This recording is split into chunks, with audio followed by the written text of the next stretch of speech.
There is no host for Shiloh. He hosted it. So you can't talk of a chief host. There is no host, so you can't be chief host. Can I tell you something?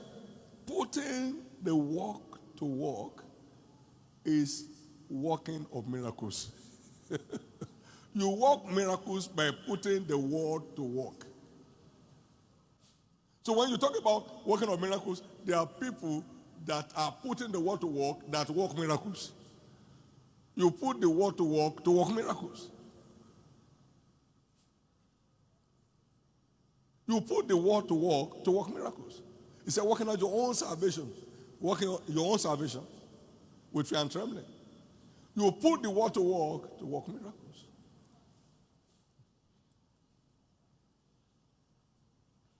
Go to the pool called Shiloh and wash. And he went and washed and came back saying, putting the word to work is the working of miracles. Although I know you will do it, he won't do anything until you do what he says. You do what he says, then you are permitted to do something. Thank you, Jesus. Doing what the word says is what makes miracles happen. Why are you calling me Lord without doing what I tell you to do? You're wasting your time. Open your mouth, I'm going to feel it. But they won't happen to me. They are too civilized for me. They are too civilized. How are you now? Well. After leaving this kind of meeting, after leaving this kind of meeting, what did you hear? How's your business going? You know the time we're in now? I mean, everybody says something. But I heard in your church, they say there's exemption. Well, that's what we say there. Oh, you just remove your name from the list. You'll be struggling and swimming against the tide all your life. What I tell you is what he shows me, and it's working. It's working. It's working. It's working. It's working. It's working. If you despise the truth, you have trapped your destiny. There's nothing there. If you decide to despise it, you get to your bed, you and your wife. You think that what they are saying is okay? You know. In fact, when that pastor came, I was so surprised. What was he talking about? He was saying, you are laughing at the truth that will set you free? What are you doing?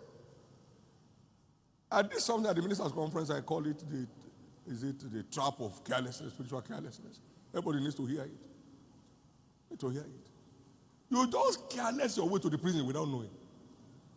People need to know where they are, sir.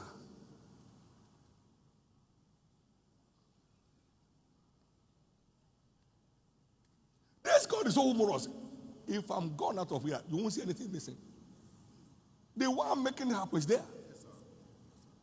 No. The one making it happen is there. In the precious name of Jesus, you will no longer be an ingrate. Everything good about your life, about my life, is God. I once said, and I meant it from my heart, every good thing here God did. Every bad thing I must be responsible. Every good thing here God did. Every marvelous thing here God did. Whatever looks darky, I'm responsible. Whatever is out of order, I'm to blame.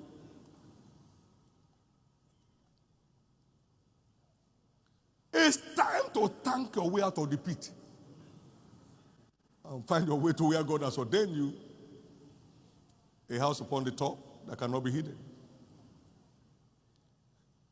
Finally, we are all leaving the pit. You won't be in the pit again. The only pity man in the pit, no one will have reason to pity you anymore. No one will have any reason to pity you anymore. He said, open your mouth wide, I'll feel it. They said, no, we can't do that. We are civilized people. He said, if you had hearkened to me, I would have turned my hand against your adversaries longest time. Psalm 81, verse 10 to 14.